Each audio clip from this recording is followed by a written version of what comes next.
అందరికీ నమస్కారం. నేను మీ doctor Venugopal, consultant physician at Venu Vidya hospital Nalgonda. చాలామంది అడుగుతుంటారు, షుగర్ లెవెల్స్ బార్డర్ లైన్లో ఉన్నాయి, టాబ్లెట్స్ వాడొచ్చా వాడొద్దా అని అడుగుతుంటారు. సో అసలు బార్డర్ లైన్ అంటే ఏంటి అంటే ఇంచుమించు like pre diabetes. Like normal sugar అనేది ఫాస్టింగ్లో 100 బిలో ఉండాలి. సో 100 నుంచి 124 మధ్యలో ఉన్నట్లయితే ఫాస్టింగ్ షుగర్స్, దీన్ని మనం ప్రీ డయాబెటీస్ కానీ, సో కొంతమంది బార్డర్ లైన్ అనే వర్డ్ కూడా యూజ్ చేస్తూ ఉంటారు. సో పోస్ట్ లంచ్ మనకి 140 బిలో ఉండాలి.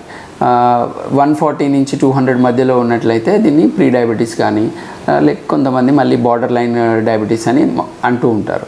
సో ఖచ్చితంగా మనకి 100 నుంచి 124 ఫాస్టింగ్ ఉన్న, 140 నుంచి 200 మధ్యలో పోస్ట్ లంచ్ ఉన్న, ఇవి మన లైఫ్ స్టైల్ చేంజెస్ తోటి మనం కొంతవరకు కంట్రోల్ చేసుకోవచ్చా అనేది ముందు చూడాలి. వాళ్ళ యొక్క జీవన విధానము ఎలా ఉంది అసెస్ చేసి, డైలీ వాకింగ్, డయాబెటిక్ డైట్, వీటితోటి మనము ఫాలో అయ్యి మళ్ళీ రీచెక్ చేసుకోవాలి.